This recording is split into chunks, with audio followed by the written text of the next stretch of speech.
sedang tidak mood makan apapun, Bu Ti. Tumben, pantesan saya perhatikan dari tadi Bu Yati terlihat murung. Iya nih Bu, kemarin di jam pertama kan kelas saya ada supervisi dari pengawas. Seperti biasa ada pemeriksaan perangkat, pembelajaran dan lainnya. Bukankah itu sudah terbiasa dengan kegiatan supervisi? Emang yang mengganggu Bu Yati apa? Jadi tadi itu pengawas menanyakan soal buku teks. Ya. Saya sampaikan bahwa saya tidak menggunakannya, saya menggunakan sumber belajar lain yang lebih variatif. Tapi tentu saja saya tetap mengacu pada kurikulum meskipun tidak menggunakan buku teks. Ternyata saya dilaporkan ke kepala sekolah, Bu. Oh begitu. Jadi Ibu merasa tidak nyaman dengan kejadian tersebut ya? Saya bisa mengerti loh perasaan Bu Yati. Iyalah Bu Ti, jika mengajar hanya berpedoman pada buku teks, siswa bisa cepat bosan. Sumber informasinya terbatas dan lagian kalau hanya buku, para siswa mudah bisa membacanya sendiri di rumah. Saya setuju Bu. Kita sebagai guru memang harus kreatif memanfaatkan sumber belajar lain sehingga kita dapat menarik minat siswa agar siswa merasa lebih senang dalam belajar. Kira-kira apa yang Ibu harapkan dalam diskusi kita ini? Iya, saya ingin lebih plong setelah mengeluarkan unek-unek saya. Dan tentunya saya berharap ada solusi dari masalah yang saya hadapi ini. Biasanya memang kita akan lebih lega lagi bila sudah bercerita. Waktu supervisi itu apakah Ibu sudah menjelaskan alasan tidak menggunakan buku teks kepada pengawas? Waktu ditanya itu langsung jelaskan, tapi pengawasnya malah seperti nggak terima, malah tersinggung, lalu lapor ke kepala sekolah begitu. Kira-kira kenapa ya pengawasnya bisa tersinggung? Apa gara-gara buku teksnya atau memang ada hal yang lain? Sewaktu ditegur tadi, saya memang agak ngotot Bu Uti, karena saya tidak merasa jika apa yang saya lakukan itu salah. Jadi nada bicara saya agak tinggi. Mungkin itu juga yang membuat pengawas tersinggung dan melaporkan saya ya. Gaya mengajar Ibu yang menggunakan sumber belajar yang variatif saya sangat apresiasi. Berkaitan dengan respon pengawas yang tersinggung mungkin seperti yang Ibu sampaikan tadi, jadi terjadi miskomunikasi karena Ibu menjelaskannya atau meresponnya dengan nada yang tinggi. Saya pikir begitu Bu Uti. Kalau begitu sampai saat ini apa yang sudah Ibu lakukan untuk menyelesaikan masalah ini? Saya sudah mencoba menghubungi pengawas melalui telepon dan WA, tapi belum ada respon sampai sekarang. Oh, jadi sudah coba menghubunginya ya. Selain itu, apa lagi yang sudah Ibu lakukan? Saya terpikir untuk menemui kepala sekolah dan menjelaskan detail persoalannya. Hanya saya ragu apakah beliau memahaminya, mengingat saya telah menyinggung pengawas. Iya ya Bu, jika tidak dicoba kita tidak akan mengetahui hasilnya ya Bu ya. Kira-kira apa yang akan Ibu jelaskan? Menjelaskan dulu permasalahannya, kemudian saya akan meminta maaf dan kedepannya saya akan berkomunikasi dengan cara yang lebih baik dan santun sehingga lawan bicara saya bisa memahami apa yang saya sampaikan. Menurut Ibu, mengapa Ibu harus menjelaskannya lagi dengan cara yang Ibu maksud tadi? Agar kepala sekolah dan pengawas mengerti bahwa saya tidak bermaksud membantah atau menyinggung, hanya berusaha menyampaikan apa yang saya pikir baik untuk kelas pembelajaran saya. Saya yakin kepala sekolah dan pengawas tentu lebih paham mengenai hal ini. Masalahnya ada cara saya berkomunikasi.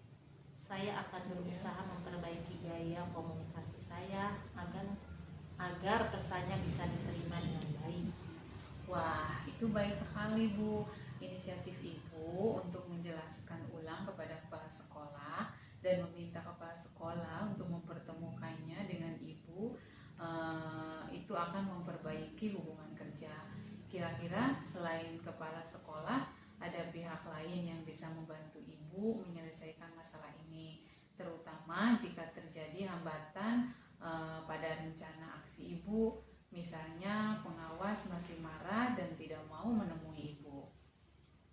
Saya akan memberi waktu sampai semua kuliah dulu, Bu, karena tidak baik juga kan memaksa mengadakan komunikasi saat pihak lain masih emosi.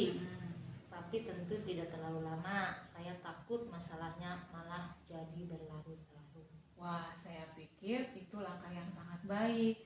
Selamat ya, karena Bu Yati sudah menemukan solusi untuk permasalahan ini. Ibu akan berkomitmen untuk melaksanakan rencana aksi ini? Tentu, Bu, segera saya laksanakan karena saya juga tidak nyaman jika terus berada dalam kondisi seperti ini. Nah, sekarang Ibu lebih plong kan karena sudah bercerita? Sudah, Bu Uti, saya lega. Saya minta Ibu untuk membantu saya menjaga komitmen untuk melaksanakan langkah solusi yang tadi kita bahas ya. Alhamdulillah, tentu Bu, saya pasti akan membantu Ibu. Terima kasih ya, Bu. Ya udah, kita makan siang yuk.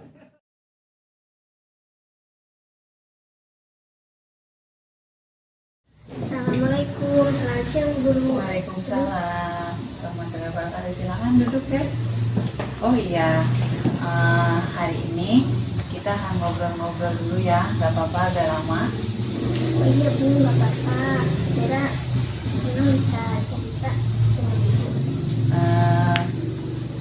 Ibu lihat akhir-akhir ini kamu terlihat murung dan kurang ceria. Apa sih sebenarnya yang Dera rasakan? Dera memang sedang membutuhkan seorang untuk mencerahkan apa yang Dera rasakan. Dera ingin bercerita hal tersebut secara pribadi. Terima kasih Ibu sudah bersedia membantu Dera. Jadi apa nih yang bisa Ibu bantu? Apa yang ingin kamu capai dari diskusi kita ini? Dera hanya ingin dapat solusi dari masalah yang Dera hadapi, Bu. Terus apa lagi? Saya masih bingung, Bu, kenapa saya jadi insecure begini. Saya ingin tahu penyebabnya, Bu. Oke, coba ceritakan apa yang kamu rasakan saat ini. Dera ditunjuk oleh sekolah untuk mewakili lomba, Bu, dan Dera merasa tidak nyaman karena Dera kurang percaya diri untuk mengikuti perlombaan pidato bahasa Inggris tingkat kabupaten. Kenapa begitu? Apa yang membuat kamu tidak nyaman? Dera masih harus memperbanyak latihan, Bu, karena kosakata bahasa Inggris yang akan digunakan dalam pidato. Jadi Dera merasa belum pede dan bisa mengikutinya dengan baik dan lancar. Maksudnya kamu itu merasa tidak nyaman dan tidak pede karena dengan kosakata yang kamu belum kuasai. Dan Dera sih sudah berusaha tetapi tetap saja belum pede. Oke, coba jelaskan kepada Ibu bagaimana proses belajar kamu saat ini untuk mempersiapkan lomba pidato nanti. Dera sih sudah berusaha untuk mencari referensi lewat buku atau internet, tetapi Dera masih saja belum pede. Nah, kurang pedenya di mana? Apa yang menjadikan kamu kurang pede? Dera selalu belajar berpidato bahasa Inggris dengan baik, tetapi rasa grogi sering muncul ketika Dera berpidato di depan orang banyak. Takut kalau kosakata yang Dera sampaikan salah dan lupa. Oh, begitu. Oke, coba kamu ceritakan kepada Ibu bagaimana cara kamu mengatasi grogi kamu ini. Dera belajar berpidato di depan cermin dan jika di rumah, Dera tampil di depan ibu Dera untuk mendapatkan review dari beliau. Kalau boleh Ibu simpulkan, di sini kamu merasa tidak nyaman dan belum pede karena takut salah dengan kosakata yang kamu kuasai. Oh iya Bu, sepertinya begitu. Biasanya kalau hanya mengerjakan tugas atau ulangan, Dera bisa meraih nilai sempurna. Namun ketika maju, Dera masih kurang pede. Oke, berarti kamu sudah tahu penyebabnya kamu kurang yakin dan belum percaya diri. Sepertinya tidak Bu, Dera saja yang merasa belum yakin dan belum pede. Nah, kira-kira untuk besok dan 3 hari ke depannya, apa yang akan kamu lakukan untuk persiapan pidato ini? Nah, ini Bu, banyak hal yang ada di benak Dera merasa bingung. Dari beberapa hal yang sudah kamu paparkan tadi, apa yang menjadi prioritas utama kamu? Pertama, Dera akan membuat kerangka teks pidato bahasa Inggris sesuai dengan juknis lomba. Selanjutnya, Dera konsultasikan dengan guru pendamping. Kedua, Dera akan berdiskusi dengan beliau agar Dera tambah pede. Ketiga, Dera membuat jadwal latihan. Bila perlu, Dera akan meminta tolong teman di kelas untuk menilai perform Dera. Nah, itu langkah-langkah yang baik untuk kamu. Kira-kira ada hal lain yang akan kamu lakukan di rumah? Meminta tolong ayah atau ibu untuk mereview perform Dera. Nah, ini ibu sangat tertarik sekali pada langkah yang sudah kamu paparkan. Coba bisa dijelaskan kembali? Ya Bu, Dera suka sekali membuat kerangka pidato untuk membantu Dera menghafal pidato yang akan Dera sampaikan di depan. Apa yang kamu maksud itu metode ekstemporan? Metode ekstemporan? Metode apa itu?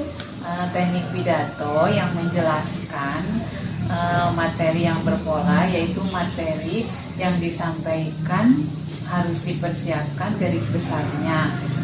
Jadi hal-hal penting seperti contohnya itu membuat coretan-coretan terlebih dahulu dan akan menjadi referensinya. Sepertinya iya Bu. Dari diskusi ini, apakah kamu bisa menceritakan kembali apa yang kamu lakukan berikutnya? Iya Bu, Dera akan membuat kerangkanya. Lalu Dera akan berkonsultasi dengan guru pendamping dan membuat jadwal latihannya, serta meminta ayah atau ibu Dera untuk mereview perform Dera. Bagus, ibu suka sekali dengan yang kamu capai hari ini. Kira-kira komitmen apa yang akan kamu lakukan untuk menjalankan rencana kamu ini? Hari ini Bu, saya akan mencari referensi untuk bahan pidato. Saya lalu berkonsultasi dengan guru pembimbing setelah pelaksanaan nanti. Lalu siapa yang akan membantu kamu untuk menjalankan komitmen ini? Saya meminta Siska untuk mengingatkan saya tentang komitmen saya dan membantu saya untuk memotivasi saya supaya saya pede. Siska itu sahabat yang baik Bu. Dia juga selalu mensupport ketika dia tahu saya disuruh untuk mewakili sekolah dalam perlombaan pidato bahasa Inggris tingkat kabupaten. Nah, ide kamu ini sangat baik. Kamu tetap semangat dan pede ya. Terima kasih Bu. Tekad kuatkan hati, negeri ini memanggilmu kawan. Belajar bergerak berbagi untuk negeri, guru penggerak majukan pendidikan. Guru penggerak menghamba pada murid, kreatif rancang pembelajaran. Hargai potensi, tingkatkan prestasi, lahirkan profil pelajar Pancasila. Belajar bergerak berbagi untuk negeri, kita menjalin kolaborasi. Belajar bergerak berbagi untuk negeri, demi bakti pada Ibu Pertiwi.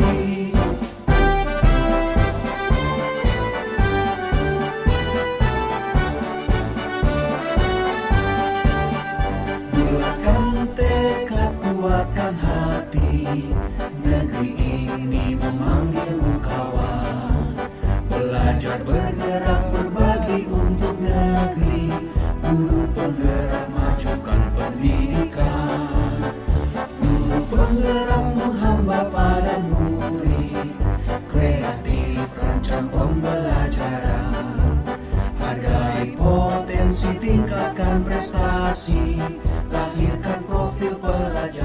Pancasila.